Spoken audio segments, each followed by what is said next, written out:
You're watching Destiny Church. Live your call, fulfill your destiny. My name is Pastor Ben Dinglas and I'm the one who will deliver the message of the Lord para sa atin ngayong hapon. In behalf of our senior pastors, Pastor Leo Carlo Panlilio and Pastor Queen Helene Panlilio. And si Pastor Carlo, by the way, siya po ay nasa Singapore ngayon, sa Destiny Singapore. Palakpakan natin ng Lord no, sa ginagawa ng Panginoon overseas. No? Our God is an amazing God. No? And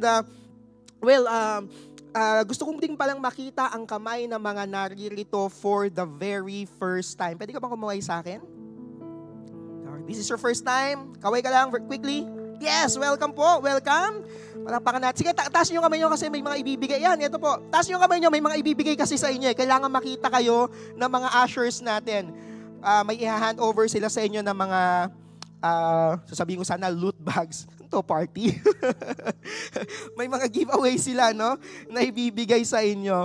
So, alright, so once again, welcome po sa Destiny Church. Sino mga naririto for the nth time? Yan, second, third, fourth, and the nth time. No, once again, welcome po sa Destiny Church. And sa mga kasama po natin sa online, no, nanonood po via YouTube and Facebook, welcome din po. Kung napadaan po kayo dito sa ating channels, no. I believe the Lord intended for you to see it and I believe the Lord has a message para sa inyo. Alright, so welcome once again. Pwede man tapikin yung katabi mo at sabihin mo sa kanyang, Happy Sunday! Sa kabila sabihin mo, Welcome to Destiny! Alright, so magandang hapon po sa bawat isa na naririto, no? And by the way, probably you're asking, especially those who are first time po na naka-join sa atin, probably you're asking, Pastor Ben, bakit po ba Destiny ang pangalan ng church natin? No? Bakit po ba Destiny ang name natin? Well, for one, we really believe in that word. Okay? Ako, pag sinasabi ko, medyo may gigil pa eh. Destiny! Alright? Sabihin nyo nga, Destiny! Alright? So we really believe in that word. Meaning to say, no, that you're not a person of mistake. You are a person of destiny. That you being here is not an accident. Tingnan mo yung katabi mo. Okay? Yan, maaari mo ka na aksidente, pero hindi, joke lang. So, it's not an accident why you're here. Right? Hindi po aksidente bakit ka dinala ng Panginoon dito. I believe the Lord orchestrated things in your life, pinagkatagni-tagni, pinagkatugma-tugma ng Panginoon. Ang lahat ng pangyayari sa buhay mo nang sa ganon, ikaw ay andito ngayon sa service natin and you're hearing the word of the Lord. And sa mga nakakita po sa atin online, I believe the algorithm nagkatugma-tugma nang sa ganon makita mo at mapadpad ka sa channel namin because I believe the Lord has a message for you. So actually, meron po kaming yung life verse ng Destiny Church. No, I would like to read it in Jeremiah chapter 29 verse 11. And NIV says, pwede ba natin itong basahin ng sabay-sabay? Ready? For I know, 1, 2, 3, go. For I know the plans I have for you, declares the Lord. Plans to prosper you and not to harm you. Plans to give you hope and a future. Very quick context lang po, no? Itong passage na to was mentioned by the Lord kay Prophet Jeremiah nung mga panahon na may trouble and very challenge po ang bayan ng Israel. Imagine this, no? Yung bayan po nila ay sinakop ng ibang bansa and they were exiled. Okay, yung mga babae na na-rape, yung mga bata napatay, madaming namatay nung time nila. A lot of them naging alipin at dinala sila sa ibang bayan. Imagine mo, no, by that time, iisipin mo, Lord, may plano ka pa ba? I don't know about you, hindi ko po alam kung ano ang mga nangyari sa inyo within the week or throughout your life and you're thinking, Lord, may plano ka pa ba sa akin? But amazing, no? Dito sa portion na to, even the nation of Israel facing difficulties, no? Ang ganda ng pagkakasabi ng Lord, may plano ko para sa'yo. Tapikin mo yung katabi mo, sabihin mo sa kanya, may plano ang Lord. Okay. Sabi niya dito, I know the plans I have for you, declares the Lord. Plans to prosper you and not to harm you. Plans to give you hope and a future. Sabi dito, no, even though things are not look like na parang hindi ito yung inaasahan mo, hindi ito yung nangyari. Sabi dito, no, the Lord has a plan. Anong klaseng plano? Plan to give you hope. Sabi mo nga, hope! Okay? Pag-asa. Okay, sabi nga ng senior pastor natin, ni Pastor Carlo, mawala na ang lahat, huwag ka lang mawawala ng panlasa. Ay, panlasa. Pag walang panlasa, COVID yun eh, no? Hindi. Huwag ka lang mawawala ng pag-asa. Right? Mawala na daw lahat, huwag ka lang mawawala ng pag-asa. And our God is that kind of God. The God who has a plan for you, and the God who has a plan to give you hope, a future, a destiny. So sa kabila ng lahat ng palpak, lahat ng mistakes, lahat ng hindi magagandang nangyari sa buhay mo, nais kong maunawaan mo, hindi ka isang pagkakamali, hindi ka isang aksidente. You are not a mistake. You are not a failure. God has a plan for you, and you have a destiny. Are we there? Sabi mo sa katabi mo, welcome to destiny. Alright, so that's my introduction. And recap lang tayo very quickly. We are in the series ng reflecting the character of God through the remarkable men and women sa Scripture. So, several months na natin itong dinaanan. And apparently, pinag-uusapan natin ang character ng Lord by using yung mga hindi ganun kasikat na Bible character. Right? May naalala niyo pa ba yung mga Bible characters that we talk about? Last week, sino yung mga pinag-usapan natin? Si Archippus, di ba? Sino pa? Onesiphorus. Sino pa? Onesimus. Epaphras. Jabez. Sa mga babae, si Shipra, si Fua, si Luis, si Eunice, si Jochebed. Nanalala lang sila? O, di ba? Medyo, yung iba, sino nga ulit yun?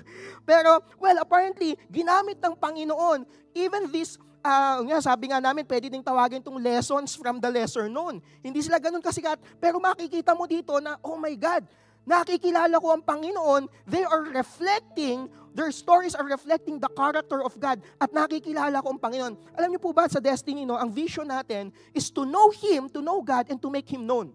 It's very important to understand the character of the Lord. It's very important for us to understand who God is. Tanungin niyo ako bakit? Kasi kung papaano mo kakilala ang iyong Panginoon, ganun mo ipamumuhay ang buhay mo. Kung ang alam mo sa Panginoon ay ang Panginoon na madamot, ang mangyayari sa iyo pag madamot ka, kung ano lang ang meron sa harapan mo, iniisip mo, kakamkamin mo na lahat yon. Bakit? Kasi ang Lord naman, di nagbibigay yan eh. Madamot yan. Kaya, cellphone, akin na to. Wallet, akin na to. Pagkain, akin na to. Nasa food court ka, may natirang iced tea, akin na din to. Kasi bakit? Ang Lord, hindi namimigay yan eh. Madamot yan eh. So kung anong iharap sa'yo, kakamkamin mo na lang. Hindi ka din magbibigay. Bakit? Ang tingin mo sa Panginoon, madamot. Ikaw din magiging madamot. Ikaw din hindi magiging mapagbigay. Ang gusto mo na lang pakabig lagi. May makilala ba kayong taong gano'n? Lahat pakabig? Pakamkam? Okay, bakit? Because most likely, the way they know God is like that. Ang Lord hindi nagbibigay. But if you understand the character of the Lord, magugulat ka, ganun mo ipamumuhay ang buhay mo. That's why we would like to understand and reflect the character of the Lord through these remarkable men and women in the Scripture. Apparently, ang pinag-uusapan natin ay yung mga hindi ganon kasikat. Yan. So, last week, pinag-usapan nga natin, ang pangalan niya ay si Archippus. But this time, we will be talking about another character. Hindi din siya ganon kasikat. This is about, paano ba basahin to? Tychicus. Yan. Or Tychicus. Right? Depende kung taga saan ka.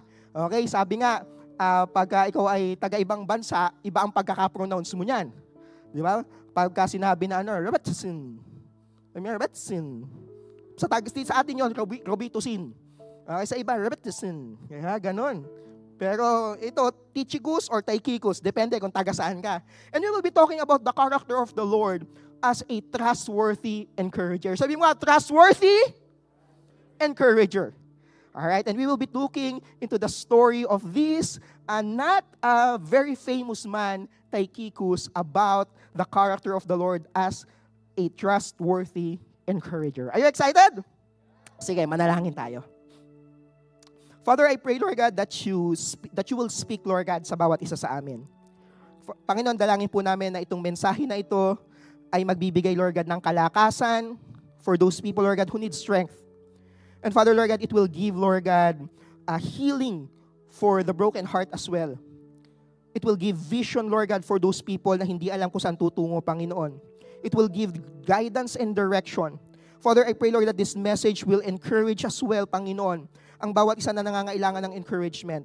I pray as well, Lord God, that this message, Lord God, will bring comfort for those people who need them, Lord God. Panginoon, ikaw po ang mangusap. Be the minister, Lord God, of your word, Panginoon, sa hapon na ito. Speak unto everyone, Panginoon. In Jesus' name, Lord God. In Jesus' name. Panginoon, i-ready mo po ang aming mga puso. Ibuhos mo po ang iyong biyaya, Panginoon, nang sa ganun maunawaan namin ang mensahe na ito, Panginoon. And we are praying, Lord God, that this seed of your word, Lord God, will grow and bear fruit sa buhay namin, Panginoon. Fruit that will last. Fruit that will cause us, Lord God, to be transformed into the image and likeness of you. Panginoon, inaanyayahan po namin ang iyong presensya, ang presensya na nagpapalaya, Panginoon, ang presensyang bumabago, Panginoon. And Father, use your word, use this message, Lord God, for us to understand you. We would like to know you some more, Panginoon. In Jesus' name, in Jesus' name. Come on, Destiny, let's say amen to that. Amen. All right. So we will be talking about the story of Tychicus. No? So si Tychicus, pamagat nga natin is a trustworthy encourager. Alam niyo po, no, yung pangalan na Tychicus, lumabas po siya sa scripture 4 times. Okay, 4 na beses po siyang nabanggit. Actually, yung una po, no, nabanggit siya sa Acts chapter 20, verse 4. No, sabi sa CSB, he was accompanied by Sopater, son of Pyrrhus from Berea, Aristarchus and Secundus. Parang maganda mga pangalan ng mga anak to no? Okay, Aristarchus, Secundus. Pumarito na kayo, kakain na tayo. Di ba? Parang ganun, no? Isama mo si Sopater. Okay. So, sabi dito, from Thessalonica, no? Gaius from Derbe, Timothy, and Tychicus. Ayan na, binanggit na po. And si Trophimus from the province of Asia. Alright, so binanggit siya sa Acts chapter 20 verse 4, pero very in passing lang, no? Nabanggit yung pangalan niya. Sa 2 Timothy chapter 4 verse 12, sabi po dito, I have sent Tychicus to Ephesus. Yun lang, nabanggit siya doon. So pinadala daw si Tychicus papunta sa Ephesus. Okay. Sabi pa dito, Ephesians chapter 6 verse 21, Tychicus, our dearly loved brother, faithful servant in the Lord, will tell you all the news about me that you may be informed. Yan, no? So, nabanggit din po. So, mukhang si Tychicus ay taga-hatid ng message. Based dun sa mga nabasa natin, no? Mga pinapadala at may mensahe na pinagkakatiwala sa kanya, parang messenger po itong mamang ito, no? So, ngayon, basahin pa natin siya sa Colossians at dito po natin gagamitin ang dito natin titingnan ano ang sinasabi ng Lord sa atin patungkol sa character niya in this passage, in the story of this man Tychicus, no? Colossians chapter 4 verse 7 to 9, sabi ng ESV, Tychicus will tell you all about my activities. He is a beloved brother and a faithful minister and a fellow servant in the Lord. Verse 8, I have sent him to you for this very purpose, that you may know how we are and that he may encourage your hearts. And with him, Onesimus, ito yung pinag-usapan natin ng mga nakaraan pa, no? Our faithful and beloved brother, who is one of you. They will tell you of everything that has taken place here. Okay, so dito makikita natin na ito pong mamang ito, si Tychicus, siya po ay we can assume, no, that this guy is very close to Paul. So magkasama sila ni Paul, based on makikita natin, reading between the lines, this guy, siya po ay may dalang letter. By the way, ang Colossians po, this is a letter of Paul papunta sa mga churches. So yung Colossians is a letter of Paul to the Colossae church. Sa church sa Colossians, no? So yung letter po ng Colossians, ito po ay kumbaga yung mga letter ni Paul na pinadala nung siya ay nakakulong. Alright, so nakakulong si Paul nito nung mga time na yan at pinabigay niya kay Tychicus kasi sabi ito, I have sent him to you for this very purpose. So kumbaga may letter na dala, tapos habang binabasa, I sent him to you. Tapos tinignan ko si Tychicus yung kaharap ko. Siya yung may dala ng sulat. Okay, pinabibigay po ni Apostle Paul. Okay, so nabinasa niya. Sabi niya dito, okay, at ang goal is to encourage them and tell the activities. Okay, so dito sa portion na to, no, in this very short passage in Colossians chapter 4, we will be looking and we will be asking, ano ba ang characteristic ng isang trustworthy encourager? Tanungin niyo ako ano? Okay, yun yung aalamin natin. Okay, meron tayong tatlong bagay that we will be looking here, no? Trustworthy encourager. Sabihin niyo nga, trustworthy encourager. Okay? Right now, I would like you to understand that our God is a trustworthy and an encourager as well. Okay? Katulad ng binanggit ko kanina, kung paano mo kilala ang Panginoon, ganun mo ipamumuhay ang buhay mo. And now, we would like to understand that our God is an encourager. He would like to encourage you. Okay, so siguro i-define lang natin very quickly, ano ba yung trustworthy at ano ba yung being an encourager? Are you cool with that? Is that sounds good to you? Okay, sige, let's do that. So, encourager. Ano ba ibig sabihin ng encourager? Ito po ay galing from the Greek word parakaleo, which means na, tabi dito, you can hear that word, the Greek word that we use for the Holy Spirit, parakleto, no? A comforter, an encourager. It is the same word that is used in the Colossians chapter 1, no? As the prisoner of the Lord, then I urge you, no? I parakleo you, okay, to live a life worthy of your calling. Sa madaling salita, no, ito pong word na encourager, it's about giving support. Okay? Hindi lang siya taga-good job. Hindi lang ganoon kasi akala natin, encourage mo, good job. Encourage mo, good job. Okay, yun lang ba ang encourager? It's more than that. When you talk about being an encourager, giving support, confidence, or hope as well. So mga hope. Okay? Actually, there's a definition from Dr. Kevin DeYoung regarding what it means to be an encourager. Okay, I would like to read here. Sabi diyan, to encourage the brothers is to urge them. So mga urge. Okay, to comfort them, to counsel them, to spur them on. Not just with mutual affirmation society, you're great, you're great, you're great. May ganun ba kayong kilala? Sa office, di ba? Si boss minsan sabihin niya, good job, good job. Di ba minsan nadidinig mo at the back of your mind, pwedeng yung good job, salary increase. Mas nakaka-encourage yun, di ba? Okay, pero yun ano bang encouragement? Words lang ba yun? But it's more than that. Sabi dito, not just you're great, you're great, you're great, but to encourage them in their love for the Lord Jesus. Exhorting them to keep going. Sa mga, keep going! Yung palang encouragement, yung tatapikin mo, sabi mo, keep going! And our God is an encourager. Our God is a God who will always tell you, huwag kang susuko. Huwag kang mag-give up. Keep going. Sabi dito, you can do it! Tapikin mo yung katabi mo, sabi mo, you can do it! Yung mga nasa unahan, medyo kalabitin mo, sabi mo, you can do it! Okay, nasa likod, tingnan mo, sabi mo sa kanya, don't give up! Alright, sabi dito, love one another. He is with you and walk in a manner worthy of your calling. When you talk about an encourager, and our God is like that, our God is a God who will tell you, keep going, keep moving forward. Huwag kang tumigil, huwag kang huminto. Okay? And our God is that kind of God. Ibig sabihin, kung gano'n ang pagkakilala mo sa Lord, ay, gano'n pala si Lord. Ina-encourage niya pala ako na wag sumuko. So sa mga pagkakataon na mag-give up ka, hirap ka na sa module mo, maaalala mo, my God is an encourager. My God is encouraging me not to give up.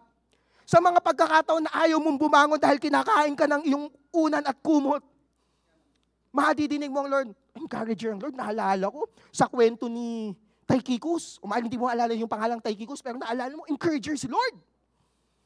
And He is encouraging you not to give up. Hindi ka magba-back down, hindi ka susuko, hindi ka aatras. Sa mga pagkakataon na akala mo wala ng pag-asa, ikaw yung, kaya pa yan! Keep going! Tapi ko yung katabi mo, sabi mo, keep going! Okay? Tingnan mo yung nasa gilid mo, sabi mo sa kanya. Minsan alaman na yun laban lang. Ano yung sa Bisaya? Padayon! Sige lang! Go! Are we there? Okay? Ngayon, ito ang tanong, kung si Lord encourager, ibig sabihin, dapat ipamumuhay natin yung buhay natin. Asaan? Encourager. Ito magandang tanong, encourager ka ba? Tanungin mo yung katabi mo, encourager ba ako? Tingnan mo yung sabi tanungin mo siya, nakaka-encourage ba ako? Ayan na, medyo totohanan na to. Di ba? Minsan nakala mo, encourager ka. Okay? Pero ang tunay na tanong, nakaka-encourage ka ba talaga? Tanungin mo mga kapamilya mo. Yung mga nagdo-dorm, tanungin nyo, dorm mates nyo. Yung bang kalat ng iyong mga pinaghigaan at ng mga pinagkainan, nakaka-encourage ba yon? Are we there? Sa trabaho, tanungin mo yung office mates mo, nakaka-encourage ba ako, sis? Grabe, scary question, di ba? Okay? Nakaka-encourage ba? Yung mga LG mates nyo, yung mga kasama po sa life, tanungin nyo sila. Mga workmates, schoolmates, classmates, kapitbahay. Nakaka-encourage ba ako? It's a very good question, no? Well, apparently, straightforward here, I would like to say that our God is an encourager. And He is encouraging you. He is hindi na siya basta encourager, He is a trustworthy encourager. And tingnan natin ano yung word na trustworthy. Well, si Tychicus po, hindi lang siya encourager, dito po sa pagkakasabi dito, he is also a trustworthy person. Paano natin masasabing trustworthy? Una siyang binanggit sa Book of Acts. Yung Book of Acts, ito po yung early ministry ni Paul. Okay, so ito yung, makikita nyo doon, nabanggit na si Tychicus, kasama na siya ni Paul. Okay? Pero, makikita mo sa Book of Colossians and Book of, doon sa Timothy, yun yung, dito, patapos na yung buhay ni Paul. Matandang-matanda na ang lolo nyo nung time na yun. Okay? And guess what? Naandun pa rin si Tychicus. Pambira, trustworthy itong mama na to. Maaasahan. Andun siya lagi. Encourager na, trustworthy pa. Ibig sabihin, hindi pala lahat ng encourager, baka naman yung iba hindi trustworthy. Ano yung trustworthy? Reliable. Ibig sabihin, maaasahan. Sabi mo nga, maaasahan. Meron ba kayo na kaibigan na sana, encourager to, inaasahan ko siya, at kung kailangan mo siya, siya ay wala. Lungkot nun, tama? Kailangan mo siya, nasa na siya? Kung kailangan ko, pahidin ng mga luha. Okay? Naiwan na ba kayo? Ay, nalaglag sa ere, iniwan sa ere. Pambihira yun, di ba? Kala ko, trustworthy. Encourager lang pala. Nung okay ang lahat, ini-encourage na ako. Kung kailangan ko siya, nawala. Pero ang Lord, hindi katulad ng tao. God is not like man. Okay? Kasi minsan tayo, may mga kanya-kanya din tayong ganap eh. Minsan gusto mo mag-encourage, kaya lang minsan nawawala yung pagiging trustworthy kasi ikaw din, ay finite being ang tao. Hindi natin kayang laging naandyan. How we wish we can be like that. Masasabi natin kung kailangan mo ako, di ba? Ako'y darating sa sandaling kailangan mo ako. Di ba? Yung mga pagkakataon na pag ikaw ay naninimdim, asahan mong ako ay darating. Kaya lang ang problema, minsan may ginagawa ka. Naninimdim yung isa, hindi mo alam, may pinagdadaanan na hindi mo na i-charge yung phone, wala kang data, hindi dumating ang message. Paano na yun? Inaasahan ka niya. Kaya lang, late mong na-receive yung message. Lumipas na ang lahat, naubos na ang lahat ng luha. Walang tumapik sa balikat ng tropa mo kasi ikaw ay tulog. But our God, He is trustworthy. He is not like a man. Our God is a trustworthy God. Yung tanong ni Gary Valenciano kung natutulog ba ang Diyos, straightforward answer, hindi natutulog ang Diyos. Our God is a God who never sleeps, who never slumbers. He's always watching. He's right there. Our God is a God who will never leave you, who will never forsake you. Hindi siya nagpapack up and go. Ang ating Panginoon ay ang Panginoon na laging naandyan, kasama ka niya. Sabi doon sa Matthew chapter 28, be sure of this, I am with you always, even to the end of the age. Hanggang sa dulo ng walang hanggan. Naku, pambihira. Yun ang ating Panginoon, a trustworthy encourager. Tayo, we would like to be like that, but on a limited capacity. We would like to be trustworthy, we would like to be an encourager. But our God, praise God that He is the trustworthy encourager that we have.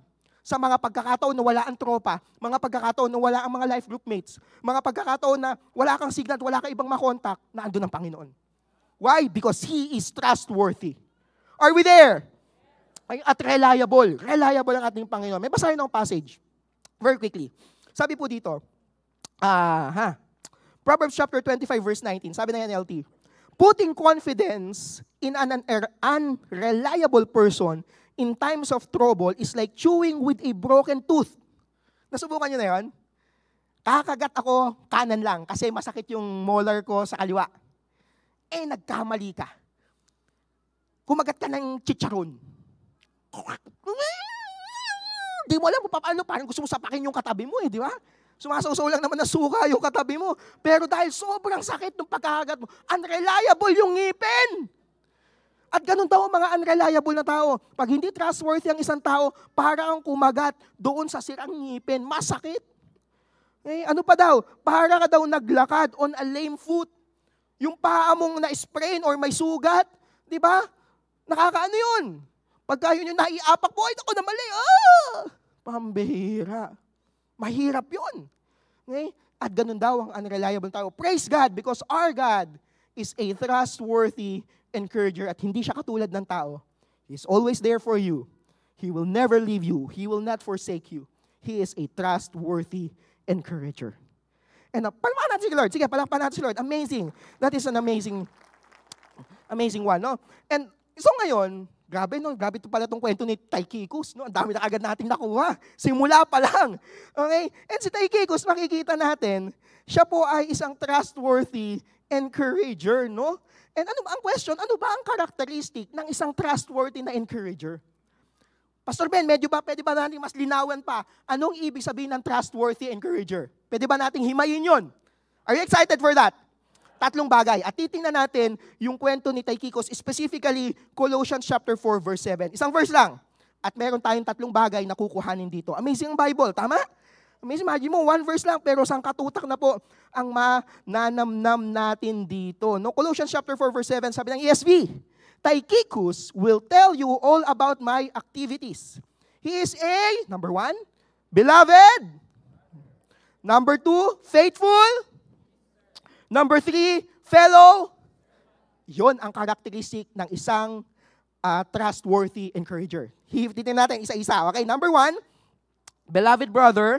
Number 2, faithful minister. And number 3, fellow servant in the Lord. Okay, tingnan natin to. Beloved brother. Yan.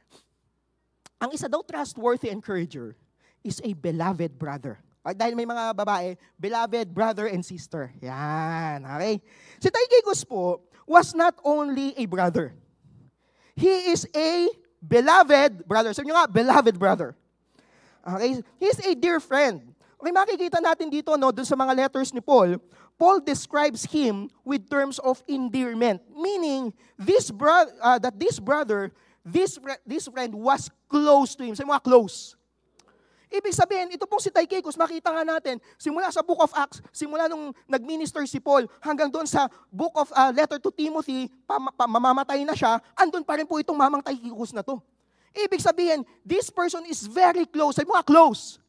And our God is a God who would like to be close to you. Actually, there's a passage in the scripture, our God is a God who is close to the brokenhearted. Meron ba ditong brokenhearted? The Lord wants to be close to you. There's a passage in the scripture saying that when you draw near to Him, He will draw near to you. And our God is a beloved brother. Our God is a friend who would like to be close unto us. Alright? Amazing, no? And thus, the reason why Paul can trust this man. Alam mo ba itong pagkakatiwalaan ng Panginoon? Kasi ang Panginoon ay ang Panginoon na laging nagsasabing, hindi kita lalayuan. Hindi ako lalayo sa iyo. Andito ako sa iyo. I would like to be with you. And katulad ni Tychicus, no, you can trust this man. Si Paul is trusting Tychicus. Pero tayo, no, we can trust more on God. Why? Because he is a beloved brother. Are we there? Okay. He knew this man well enough to know that he can be trusted. Everything. Sabi mo nga, everything. Pambihira. Everything. Meron ba yung taong na pagkakatiwalaan mo ng everything?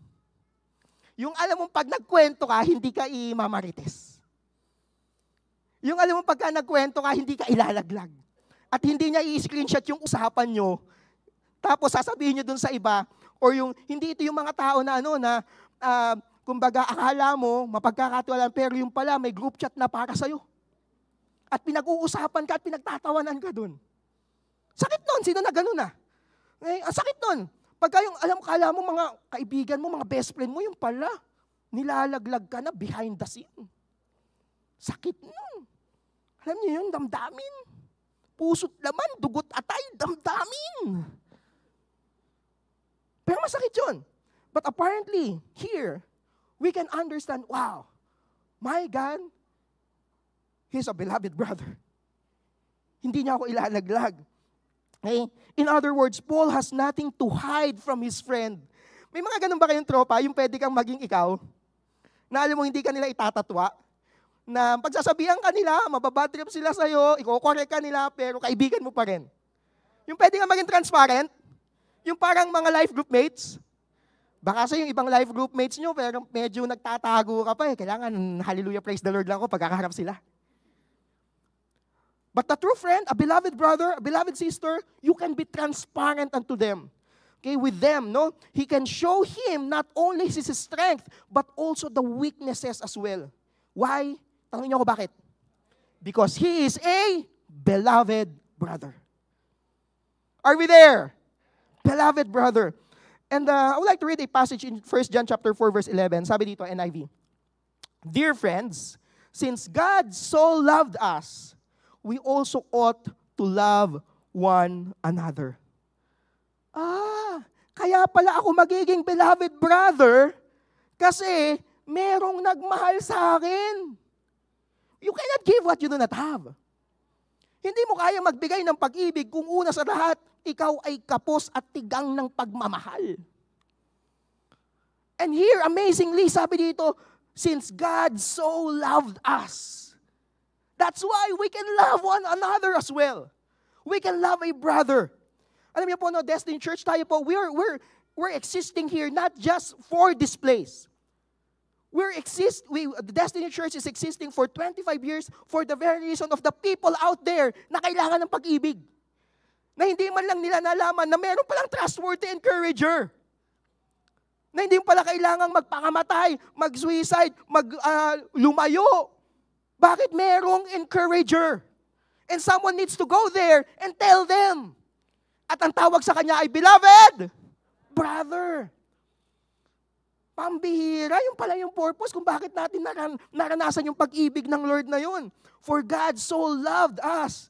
So we also ought to love one another. Sabi mo sa katabi mo, ito pala yun.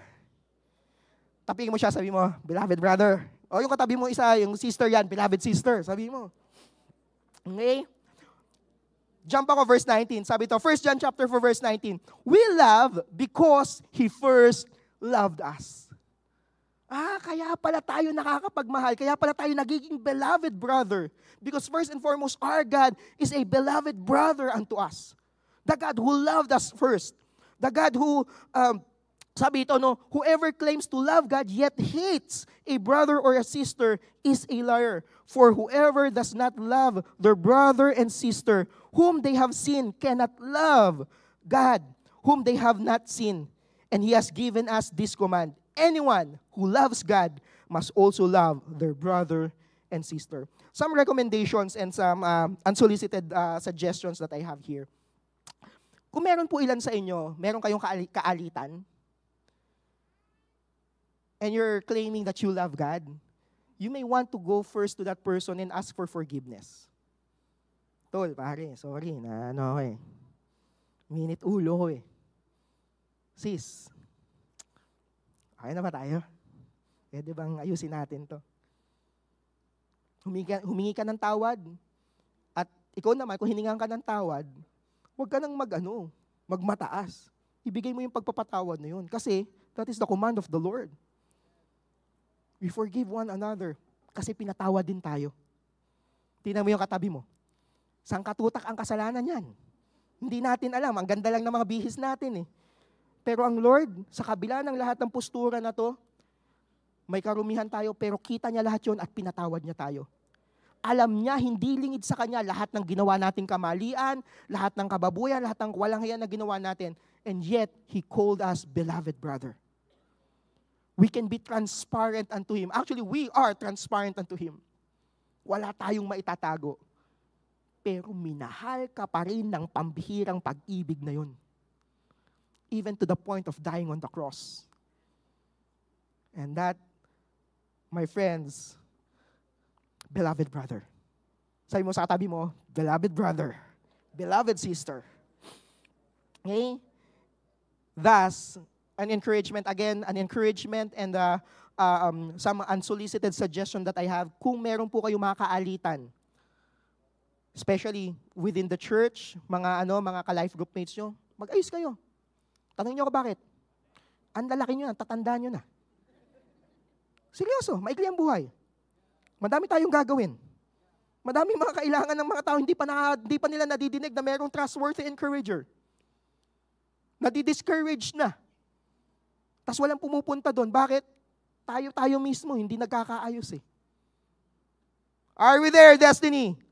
Sa Destiny Church, ganun po tayo. We are people who receive an encouragement from the trustworthy encourager. Thus, we can pass it on to the people na nangangailangan nun. Tapik mo yung katabi mo, sabihin mo, mission pa rin pala to. Sabihin mo, parang Archippus. Okay? Actually, magkakasama sila Archippus nito. Dito sa letter na to, pag tinuloy mo si Archippus yung susunod ng mga sasabihin dyan. Okay? Amazing, no? Okay, ready for number 2? Okay, number 1, beloved brother. Number 2, faithful minister. Sabi nyo nga, faithful minister. Okay, tapat na lingkod. Pambihira, no? So ito pong si Archippus, no? Makikita po, si Archippus, paano niya? Tychicus. Okay, nalito na tayo, no? Hindi kasi sila ganun kasikat eh. Hindi lagi nababanggit pangalan. Alam niyo po, no? Itong si Tychicus, katulad ng binanggit ko, mula sa Book of Acts, andun na siya. Bago pa lang si Paul sa ministry. Hanggang dun sa dulo, kasama. And ibig sabihin, this guy is faithful. So nga, faithful. Alam niyo ba that we have a faithful God? That the God that we're serving is a faithful God. Yung Diyos na pambihira. Kahit na tayo ay faithless sa Kanya, even if we are unfaithful, He still remains faithful. He cannot deny Himself. That is His character. That is who God is. So ngayon, kung alam mo na, the God that I'm serving is a faithful God, Lord, ibuhos mo po yung grace mo, yung enabling power, enable me to be a faithful minister as well, a faithful friend, a faithful servant here sa church. I want to be faithful as well. Why? Because our God is a faithful God. Are we there? And dito, no, sa kwento ni Tychicus, pambihira itong mama na to. Ang tindi na ng pinagdaan si Paul, nakulong na, andun pa rin siya. Okay? Grabe yung faithfulness nitong mamang ito, no? Makikita natin hanggang sa simula, hanggang dulo, andun ang tropang ito, no? Diba? Siguro kung makakanta sila ng di na tayo pabata, edad man di nahahalata. Pero magkatropa pa rin. Ang bihira. Titus chapter 1 verse 9, BSB says, sabi dito, he must hold firmly, so nga, firmly, to the faithful word as it was taught, so that he can encourage others by sound teaching and refute those who contradict it. We need to be holding firmly and being faithful in that. 1 Corinthians chapter 4 verse 2, sabi na NIV, now, it is required that those who have been given trust must be proved faithful. When you talk about faithful, hindi yan shakeable. Hindi yan patumba-tumba. Hindi yan trustworthy, steadfast. And our God is that kind of God. Okay? Alam nyo, no, we're looking forward na one day madidinig. Siguro ito yung masasabi mo patungkol kay Tychicus. And gusto natin madinig to, no? Matthew chapter 25 verse 21, sabi ito, his master replied, well done, good and faithful servant. You have been faithful with a few things. I will put you in charge of many things. Come and share your master's happiness. Ang ganda ng pagkakasabi. Maging faithful ka. Sa maliit pa lang. Grabe yung encouragement. Hindi ko po alam kung anong pinagkatiwala ng Panginoon sa inyo. Siguro sa mga estudyante, pinagkatiwala sa inyo yung mga module. Maging faithful ka doon. Okay? Tapos, pag naging faithful ka sa module mo, at pag ikaw nakagraduate at ikaw nagkatrabaho, maging faithful ka sa trabaho. Yung mga nagtatrabaho po dito, maging faithful ka. Magugulat ka pagkakatiwalaan ka ng Lord ng bigger things. For the single, sa mga estudyante, gusto mo kaagad ng asawa. Hindi ka faithful sa module mo. Ano yun? Are we there? Are we there? Our God is a faithful God. He is a faithful minister. Thus, tayo mismo, we can be faithful because we are serving a faithful God. And we will be asking, Lord, we would like to reflect your character. We would like to be like you. Faithful. Are we there? Okay, sa mga pagkakataon na parang di na yata ka ito, be faithful because you know that you're serving a faithful God. Are we there? Sa trabaho, be faithful. Are we there? Come on! Pwede ba yun? Bihira, pwede pala yun. Okay? Maging sabi nga dito, yung kanina, di ba? Reliable. Okay? Maaasahan. Okay? Sabi, kahit sa mga maliliit na bagay, okay? We need to be faithful. Kunyari, for example, meron po akong kakilala, true story po ito, huwag na lang pong tatawa yung nakakaalam. Siya po ay, inutusan ng kanyang asawa na magsaing. May mali siyang nagawa. Tanungin niyo ako ano? Ano sa tingin niyo? Meron pang mas malala sa hindi napindot. Napindot eh. Walang tubig. Hindi na lagyan ng tubig. Mahirap. Sabi niya, next time, sabi niya, pagka ginalingan mo, baka ma-regular ka dyan, hindi niya ginalingan. So baka hindi siya na-regular.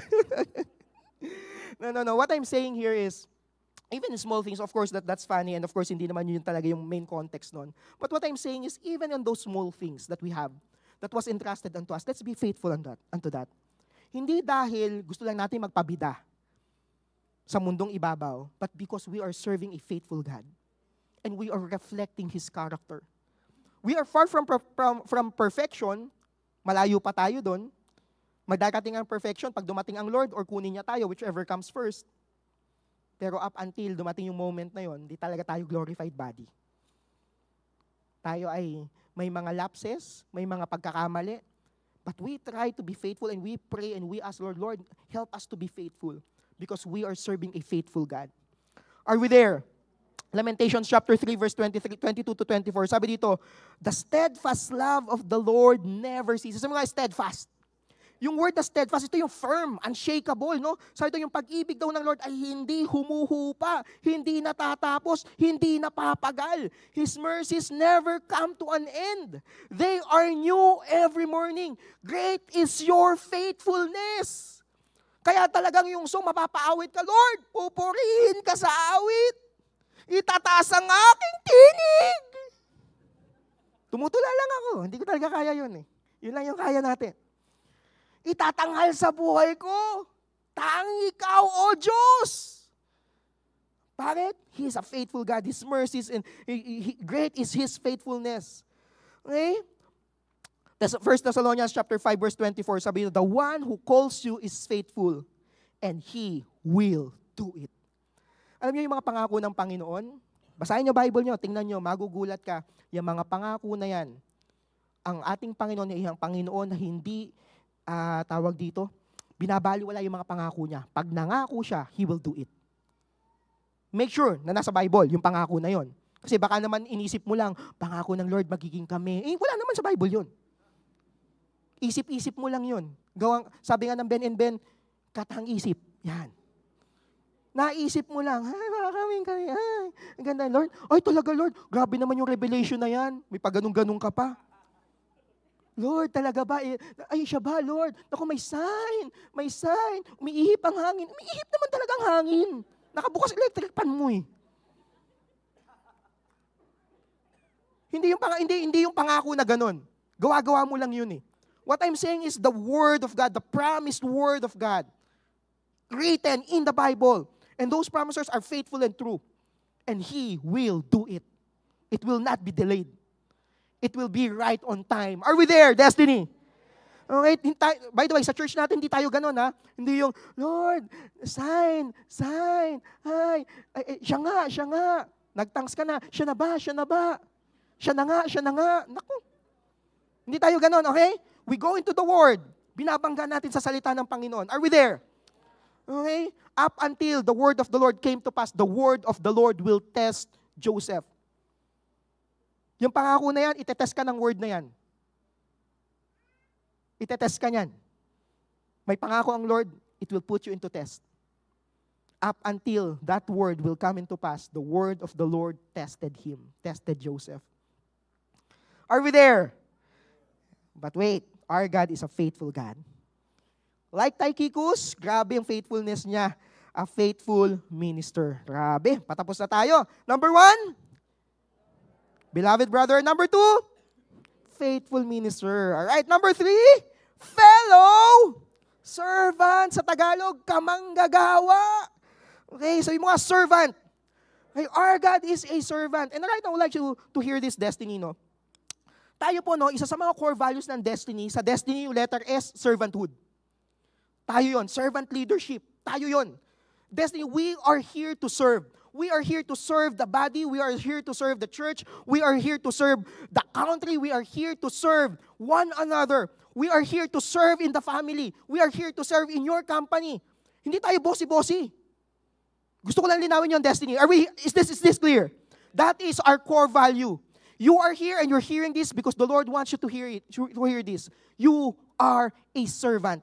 Why? Tanongin niyo ako bakit? Because our God is a fellow servant as well. Hindi tayo dito nagpapataasan, sa leader ako, sundin mo ako. Humiga ka dyan at aapak ako. Hindi ganun. Halikan mo ang aking bota. Hindi ganun. Hindi tayo ganun. Hindi tayo mapagmataas. We would like to serve. Whatever capacity that you have. Kung ano man ang binigay ng Lord sa'yo. Ako po hindi kumakanta kasi hindi ko, pag nag-serve ako doon, talagang hindi talaga. Okay? Alam niyo po kung anong unang ministry ko sa church? Yung pinakauna kong service na binigay kay Lord. Tanongin niyo ako, dali, bago ako naging preacher. Tanongin niyo ako ano. Ako po ay naglilinis ng CR. Nag-worship ako, I worship at your throne. I worship at your throne, Lord. Dahil literally, ngayon may tagalinis ng CR dyan eh. So, syempre, hindi na natin gagalawin yung baka mapagalitan pa tayo. Masira pa natin yung mga flashings nila dyan, no? But what I'm saying is in your own capacity. For example, meron kang capacity to be a leader. Start a life group. Baka kailangan ng mga tao madinig na may trustworthy encourager doon sa location mo. Start a life group doon. Okay? Marunong ka humawak ng... Ako din po, I think ako ang unang cameraman ng Destiny. Ako po ang unang cameraman ng Destiny Church. Tama na, naalala nyo? Ako yung unang cameraman. At yung cameraman namin biglang nag-zoom in.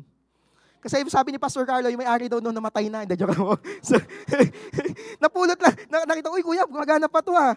Hanap ako, S-video pa yun ang gamit ko. Hindi pa ganan. Saksak akong gano'n, gumagana, zoom in. No? Sa projector, napakalabo pa, wala pang LED noon. Okay, kung ano yung capacity na meron ka, kung saan ka nilagay ng Lord. Okay? Kumakanta ka, bay, umawit ka sa Panginoon. Umiindayog ka, umindayog ka. Sumayo ka para sa Panginoon. Di ba? Huwag mo pakita lang sa TikTok, gamitin mo dito. Serve. Why? Because our God is a fellow servant. Okay? Mark chapter 10 verse 45, sabi ito, for even the Son of Man did not come to be served, but to serve. Pambigat, that's Jesus right there. Not to be served, but to serve and to give His life as a ransom for many. Pambira, even to the point of dying on the cross. Mamamatay ba yun para kay bending last? Tingnan mo yung katabi mo.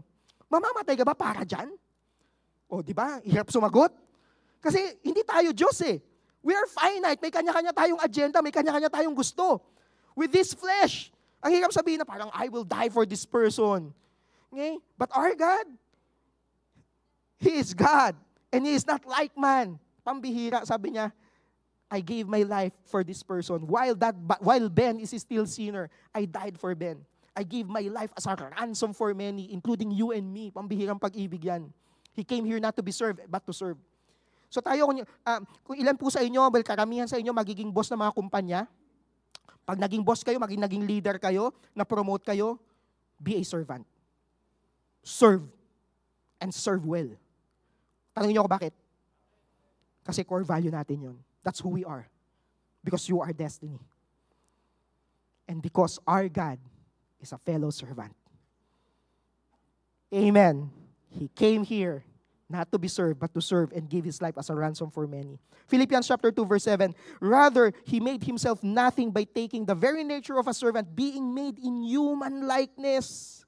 Galatians chapter 5, verse 13, sabi ito, for you have been called to live in freedom, my brothers and sisters. But don't use your freedom to satisfy your sinful nature. Instead, use your freedom to serve one another. Say mo sa tayo mo, serve one another. Okay?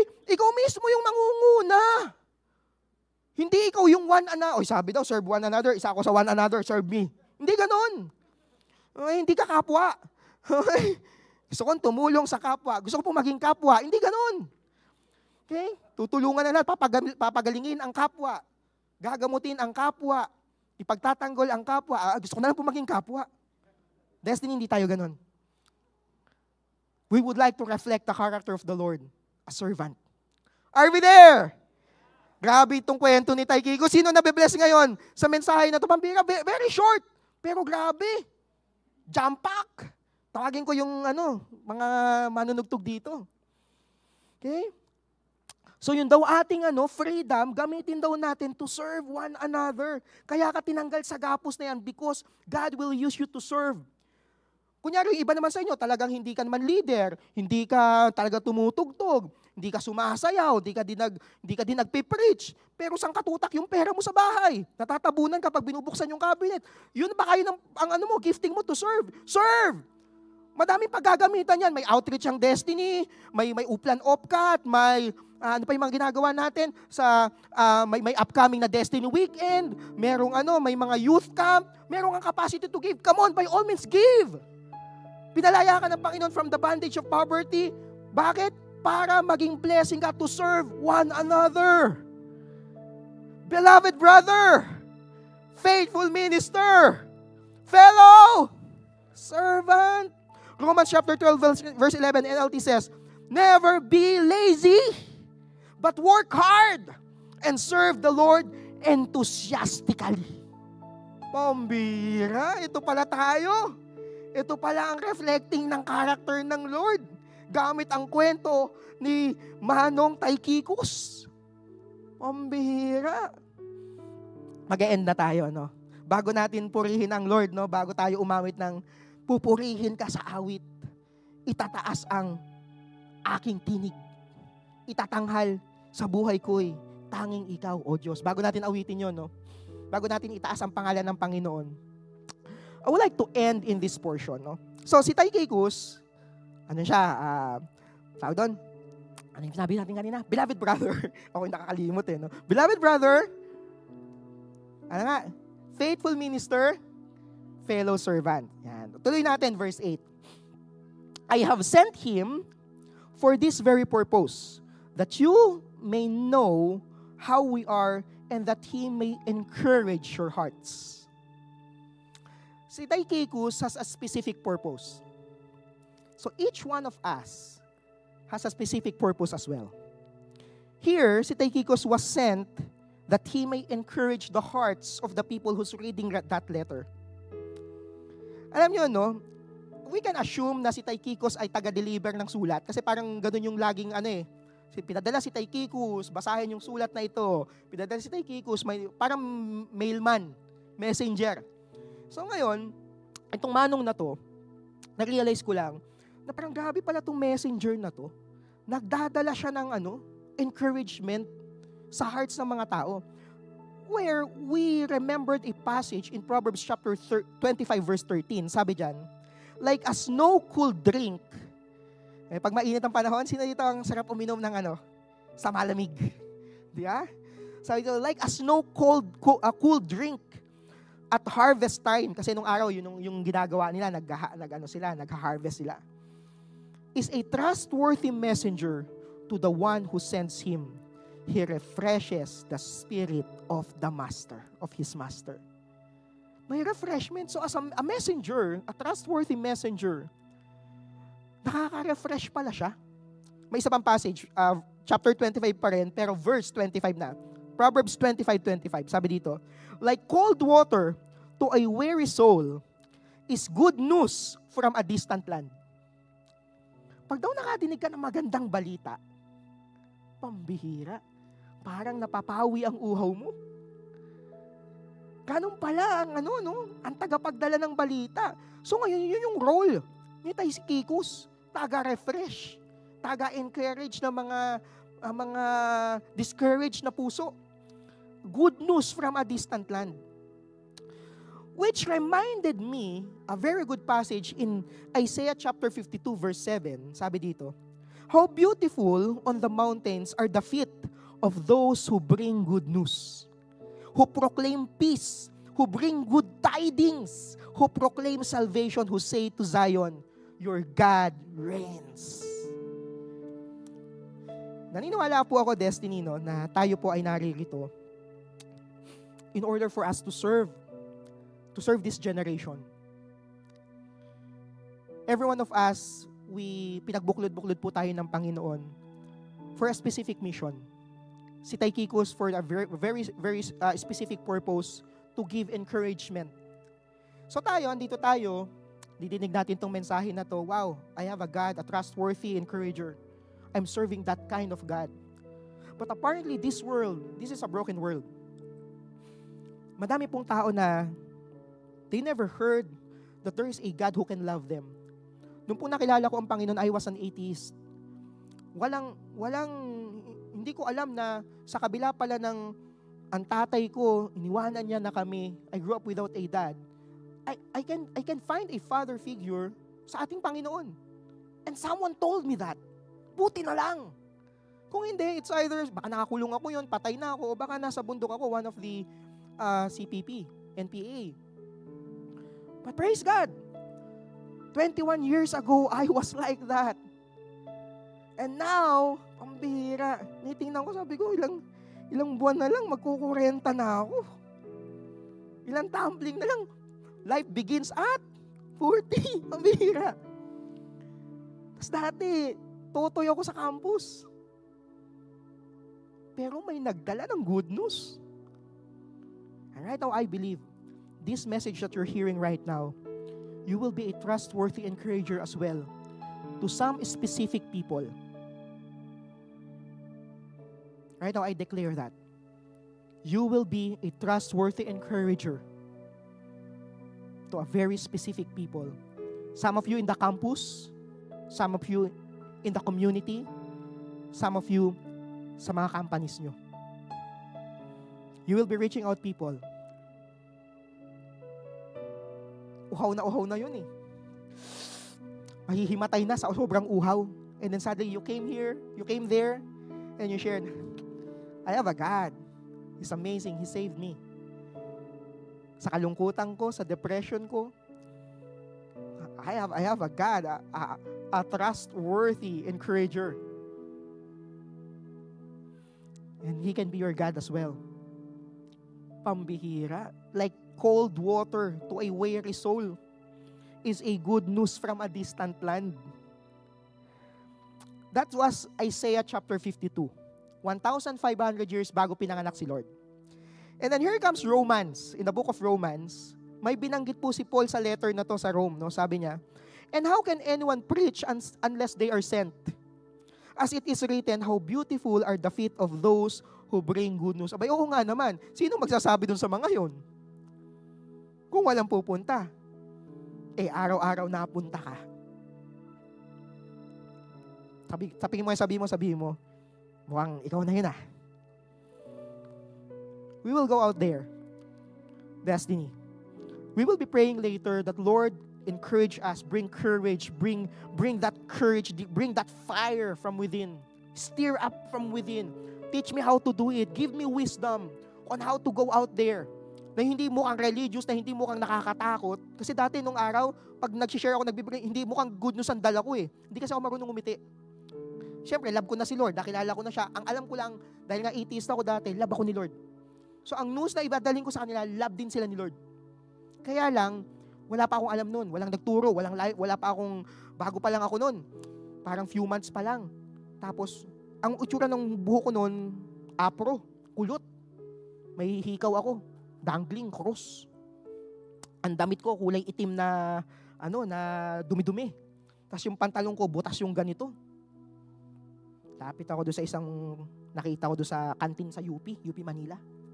Sabi ko sa kanya, alam ba ba't nandito ka? Sabi niya, sa fraternity po ba to? Sabi ko, hindi. Share ko sa'yo si Jesus. Love ka niya. Hindi ako marunong eh. Pero, well, ngayon, we know how to do it. Alright? May magtuturo sa atin. Alright? Ngayon, may uplan-up ka tayong ginagawa ngayon. Bringer of good news yun. Actually, nagdadala talaga sila literal na refreshment. Hindi ko alam kung ano ang background mo. Pero alam niyo ba yung background ni Tychicus and tayo dito, no? Ready na kayong Martin, ready ka na, papalo ka na doon. Pwesto ka na doon. Baka ako magpapalo dyan eh. Mahirap na. Ang background ni Tychicus, alam niyo po yung pangalan niya, derived to sa Greek word na taike. Yan, parang ganon. Ang ibig sabihin ay chance. Nagkataon, parang ganon, chance lang. So yung word na taikikus, pwede siyang i-interpret na by chance. Nagkataon lang, it happens, na ganon lang. Pero parang hindi sinadya. Hindi ko alam kung anong nangyari sa buhay ni Tychicus bago niya nakilala ang Lord. Pretty sure, bago niya nakilala ang Lord, medyo hindi din ganun kaganda. Baka siguro, wala din siya sigurong matinong family. Hindi din ganun kaganda yung background niya. Or probably, involved siya sa isang masamang gawain. But apparently, he became very useful in the kingdom of God. Hindi ko po alam kung ano yung background nyo. Pero sabihin ko sa inyo, we are serving a faithful God. We are serving a trustworthy encourager. And alam nyo si Tychicus, ganun yung pangalan niya, at pwede ipamuhay niya na, by chance lang to. Wala talagang destiny, by chance lang ang buhay ko. Come what may, kesera-sera. Pwedeng ganun siya. Whatever may be, maybe. But apparently, sa tingin ko, nung na-receive niya si Jesus, nadinig niya yung good news from a distant land, na-refresh siya. Somehow, yung by chance na buhay niya, na pangalan niya, became a person who's a bringer of good news, a messenger. Which reminded me Ephesians chapter 2 verse 10, for we are God's handiwork, created in Christ Jesus, to do good works, which God prepared in advance for us to do. May nakalaan na misyon para sa'yo. Maaaring hindi pa ganun kalinaw sa'yo ngayon, pero as we come to know the Lord, as we lift His name, I pray that the Lord will cause you to see it. Are you excited for that destiny? Tayo lahat, mananalangin tayo.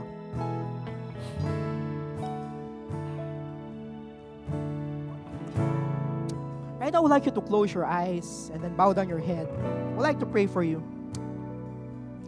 Oh Lord, Father, kilala mo po ang bawat isa na narito, Panginoon. Kilala mo, Lord God, ang lahat ng pangalan namin, Panginoon. You even know, Lord God, the strands of our hair, Panginoon. Alam mo, Lord God, ang background namin. You are a beloved brother unto us. And we can be transparent unto you. And right now, the Lord see everything about us. And still, He's saying, His soul loved you. Tanggap ka niya for who you are. And right now, for all eyes closed, all heads bowed down, if you're that person, you're saying, Pastor Ben, I want to experience that. I want to experience my God as a trustworthy encourager,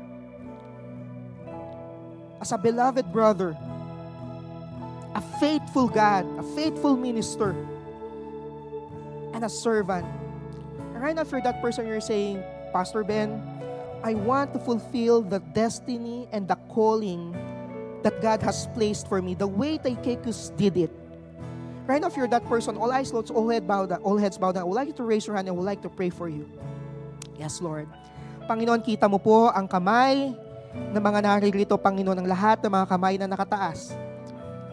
Saying, Lord God, that they want, Lord God,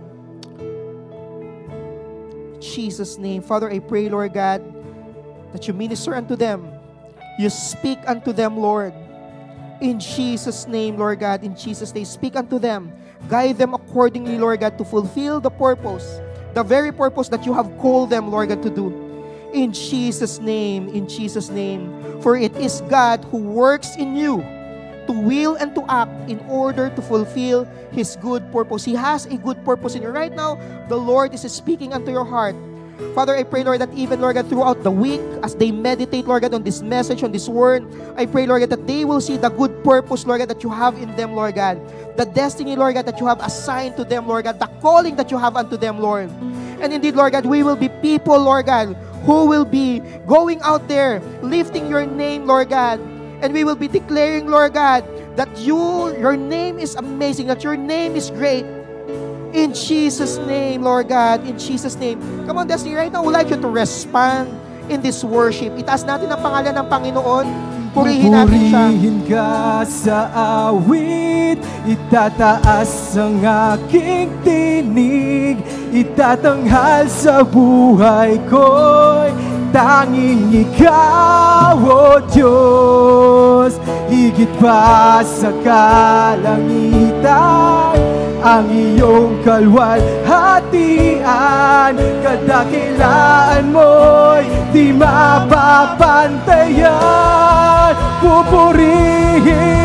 Pupurihin ka sa awit, itataas ang aking tinig, itatanghal sa buhay ko'y tanging ikaw, O Diyos.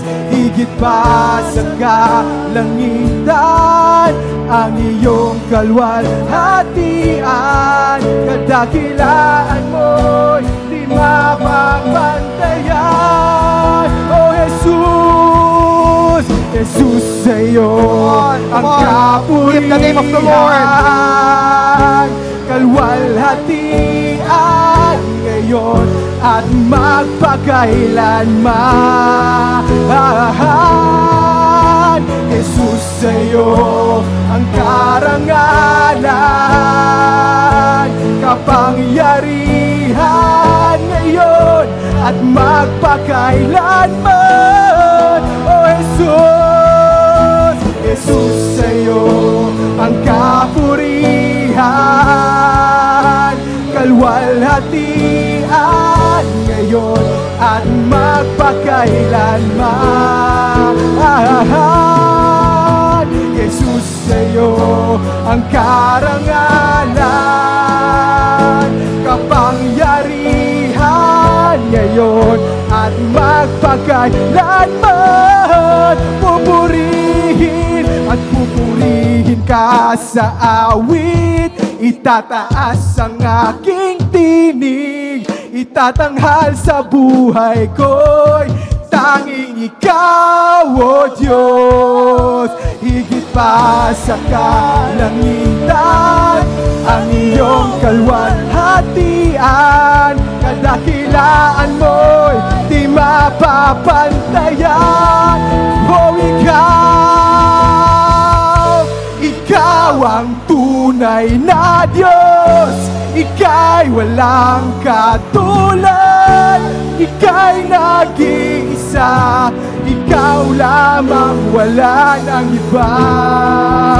Sa'yo ang aming awit, tingin ang aming tinig, isisigaw sa buong mundo.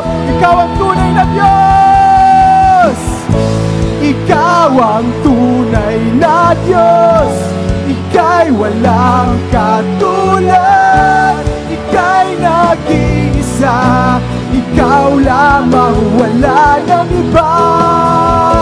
Sa'yo ang aming awit, tingin ang aming tinig, isisigaw sa buong mundo.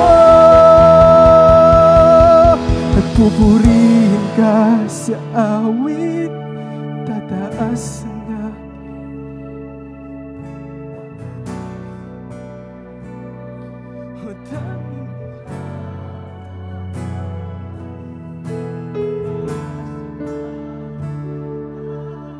Ang iyong kalwalhatian, kadakilaan mo'y di mapapantayan. Yes, Lord. Father, I pray, Lord God, that everyone, Lord God, in this place, everyone is hearing this message, Lord God. Nawa, Panginoon, ang mga buhay namin, maitanghal ka, Panginoon. That indeed, we have a trustworthy encourager in you. That the way we will be living our lives, the way that we will be conducting ourselves in our speech, in our love, in our purity, in the things that we're doing, in our work, in our studies, Lord, sa pamamahay, Panginoon, the way we do our relationship, Lord God, tunay nga, Panginoon, maitatanghal sa buong mundo that we are serving a trustworthy encourager that is in you, Panginoon. Father, I pray, Lord God, na ma-reflect po namin ng mabuti ang character na ito, Panginoon, for those people na hindi ka pa kilala, Panginoon. In Jesus' name. Father, right now, I commission, Lord God, this congregation, Lord God, this church, Lord God, as they go forth. And Lord God, they show them, Lord God, the things, Lord, the good things na ginawa mo sa amin, Panginoon, that indeed we are serving a God who is a trustworthy encourager. Father, I pray, Lord God, that they will be, Lord God, beloved brothers and sisters, that they will be servants, Lord God, and that they will be faithful, Lord God, in the walk and the calling, Lord God, na tinawag mo sila, Panginoon. Father, Lord God, tinataas po namin ang pangalan mo at niluluwalhati. In Jesus' name. Some of you, for those of you na probably this is your very first time to be surrendering your life to the Lord or matagal ka na namin nakakasama but you haven't given your life to the Lord, including for those na naka-tune in sa atin online. No? Right now, I would like to give this opportunity for us to surrender our lives to the Lord and say that, Lord, sa buhay na to, yes, Lord, I want to be like that, a trustworthy encourager, but first and foremost, Lord, I need a Savior in my life. Right now, if you're that person, you're saying, Pastor Ben, I think I need a Savior first. I need someone to save me from my sins, from my addictions, from the things that's going through in my life, from the challenges that I have. Right now, I would like you to hear this. Jesus is the Savior that you are waiting for. Right now, with all eyes closed, all heads bowed down, if you are that person, I would like you to raise your hand and I would like to pray for you. Yes. Kita ng Lord yung mga kamay na yan. Yes. Father, Lord God, sa lahat ng mga kamay na nakataas, Panginoon, I pray, Lord God, that you speak unto their hearts, Lord God. Show them, Lord God, that indeed you are a powerful God, a God who can save them. And for those na mga nakataas ang kamay, I would like you to pray this prayer with me. Destiny, pwede niyo po kaming sabayan. Lord Jesus, today, I decide to open my life to you, to open my heart to you. I want you to come in. Lord Jesus, I acknowledge that I am a sinner and I need a Savior. Lord Jesus, I invite you to be my Savior. Lord Jesus, I want to surrender my life to you. I want to follow you. In Jesus' name. Lord Jesus, today I believe that you are the God who died on the cross for my sins. But on the third day, you rose from the dead. You defeated death. Thank you, Lord Jesus, for saving me. In Jesus' name. Father, for those people who pray that prayer, dalangin ko po, Panginoon, ay ipakita mo ang iyong kapangyarihan. Minister unto them, Lord God. Speak unto them, Lord God. Show indeed, Lord God, that we have a God, that you are a God, a trustworthy encourager, Panginoon. Father, we thank you. We bless your name. You are an amazing God. In Jesus' name we pray. Come on, Destiny, let's say amen to that. Amen. You're watching Destiny Church. If you would like to check more resources or donate to this ministry, you can download the Destiny Church PH official app or log on to www.destinychurch.org.ph/give.